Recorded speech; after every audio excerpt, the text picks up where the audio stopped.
An absolute rout at the Emirates yesterday. Arsenal 5-0 winners over Crystal Palace. Perry, you were there for this. It felt like Gabriel Martinelli added a little bit of gloss with the 2 goals he scored in adding time, but it was a convincing performance, wasn't it, from Arsenal? Yeah, very much so. As I said earlier, Faye, Arsenal really were in sort of second gear because Palace didn't test them at all. And then Roy Hodgson, when he went there, as soon as you see the team sheet when he goes the 3 centre halves, you put Chris Richards in alongside Anderson and Gurhey, and you think you'll come in here for survival football, damage limitation. And in the end, they just went into a 5-4-1. Now, that's all very well if you're going to be that defend that deep, but then you can't be passive. And their distances between the back 5, the midfield, and left Mateta up front were far too big.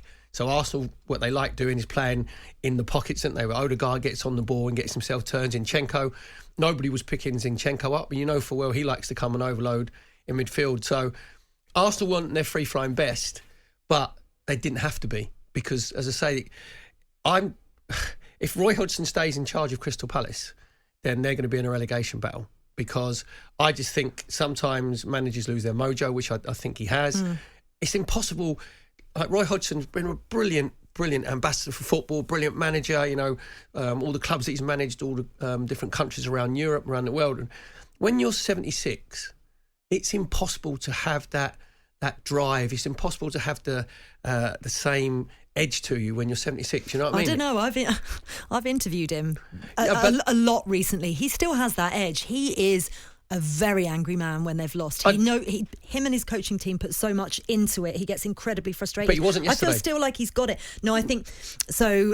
Sam and I have both interviewed him recently, and he can be quite passive aggressive and a little bit overly defensive, particularly when they've lost. And I heard Sam Matterface's interview with him, and it was exactly he just kind of fights it back. But it's gloves on, but in a very passive aggressive way. Yeah, but I still think when you can't have that same passion every day you're going into training, that same drive, that same determination, because obviously as you get older, I think you lose that. I think you lose that little bit of edge. And when he was looking over yesterday, they panned to him and he looked over at the Crystal Palace banner, and I've got to say that the banner was probably one of the most thought out demonstration banners that I've ever read. It says wasted potential on and off the pitch, weak decisions taking us backwards. Just a little bit of a... I think there should be a comma after on and off the pitch. Oh, wow, the grammar police. And then after weak decisions, another comma as well. I'm being a bit pedantic, but get your punctuation right if you're going to have banners that well thought out. But I can understand the Crystal Palace fans. They wasn't even angry yesterday, really, because it was more of an apathy, because what they're seeing before their eyes is a team that didn't put up a fight. And from Arsenal's point of view, the set pieces were great. I know they went for a match day last night, but they put Chris Richards onto Gabriel. Now, he's not going to get any congratulations from his teammates because that was a complete mismatch. It didn't. Well, the thing is, he's a midfielder playing in defence a lot of the time, and he's just not quite. He's still quite young. He's not quite. Well, he's not. I think he's 26. He's learning his trade. He is learning his trade in that position, but he's he was at fault for both. Exactly. I know the second one went down as an own goal, didn't it? Yeah, but I mean, that was the run that Gabriel made for that was incredible. No one spotted him at all. He was like a steam train coming in. Yeah, but they're doing all their blocks, which they do. Trossard obviously was blocking off Anderson. But if you're the best header of the ball, which he is, Crystal Palace best header of the ball, surely your coaches, this is what I'm saying about on the touchline, you've got Roy Hodgson there, you've got Ray Luton there, you've got all of the analysts, taking all the data down. You just look at that mismatch and you say, right, what we're going to do is we're going to put Anderson on Gabriel. Even after the first goal, where he completely bullies Richards, jumps over the top of him, and Richards loses him completely. Then you say, right, Anderson, then just swap round then. Like, Chris Richards, you go as a zone along 6-yard box, and then Anderson, you go and pick up Gabriel, and you make sure you match him physically. Because that's what you do. That's what Arsenal have worked for. So those two corners were a little bit too easy. And then apart from a Jefferson Lerma shot halfway through the first half where David Ray actually gave the ball away, and it was a half volley where David Ray had a full-length save. Crystal Palace weren't a threat. And when you're playing, it was just like they were told that they couldn't. When you play a practice game and you tell one team, look, that's the first team, don't go and tackle them, don't go and injure them, they want to get them to rhythm. That's exactly how it was. And say Martinelli coming on, Crystal Palace completely losing their shape, 2 similar goals at the end for Arsenal's 4th and 5th goals. So it was just a from Palace's point of view, as a damp squib. From Arsenal's point of view, you couldn't have asked for a better team to play, and scoring 5, not conceding, which is really important. Then that just quells all the noise, the outside noise down just a little bit. Well, they needed that, Arsenal, didn't they? Because, a run of 3 games without a win in the Premier League. They've done their goal difference a world of good, because actually Manchester City and Liverpool had far superior goal difference. They've now closed that gap to 3, and that could be pivotal going towards the end of the season.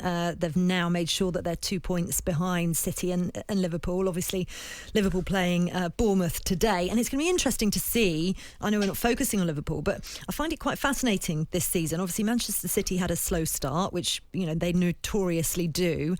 And Arsenal and Liverpool seem to be getting points, but not necessarily playing very well. And I'm like, is that maybe just the competitiveness of the Premier League nowadays means that some teams can flatter to deceive? Yeah, I think Arsenal haven't solved the Granit Xhaka position, in that inside left position. Arsenal haven't been their free-playing best. With Liverpool, they would see it as a positive because they keep a lot of the games are going behind. I think they've won most points from losing positions as well, so they've got that drive and determination with them. But what's happened with Arsenal is, because of the results against Fulham, where they lost 2-1 and there was no reaction after going to it, losing 2-0 home against West Ham, Arsenal now left themselves with no safety net. Arsenal now can't afford to lose another game from now to the end of the season, because you say with Man City, they can click in, they can go like 9-10 wins on the trot. So Arsenal have got to make sure that they're not losing any games. I think Nottingham Forest is the next game away from home, obviously, in the league. And then a massive game on Sunday the 4th of February against Liverpool at home as well, and that becomes a must-win game. Just one final question on Arsenal Crystal Palace, and it's an Arsenal-related question. When you look at the goal-scoring prowess of Lauren James, the question that has been hanging over Arsenal for quite a while now is, do they still need a clinical striker? Because they won by 5-0, but they had an XG of 3.21, 21 shots. I sound like Sam Matterface, don't I? I'm talking XG. But 21 shots and missed 2 big chances on their way to victory. That's a quarter put away with 21 shots like that. Do you still feel, I can tell you do, yes, that they need a striker? Who do you want? You need a centre forward, and obviously because FFP's come in where it's just like Arsenal can't spend any money. If you could, and we're going to talk about Ivan Toney later on, he would fit Arsenal perfectly, because he's a lot better technically than what people give him credit for. You know what I mean? He's got that arrogance and that presence that he'll just go straight in and settle in straight away. Because last season, Arsenal had 4 players that scored over 10 Premier League goals. So you spread the goals around. This season, that hasn't happened at the moment. And you said there, the 2 games before the Crystal Palace game, I think Arsenal against Liverpool in the FA Cup and West Ham in the Premier League, they had 48 shots and didn't score. So it's quelled it because you score 5 at home, so you think, okay, panic's over. It's just a sticking plaster, though, isn't it? Yeah, because Gabriel Jesus does brilliantly, because he occupies centre halves and he makes more space, whether it's Bukayo Saka or Trossard or Martinelli, and he does a brilliant job for the team.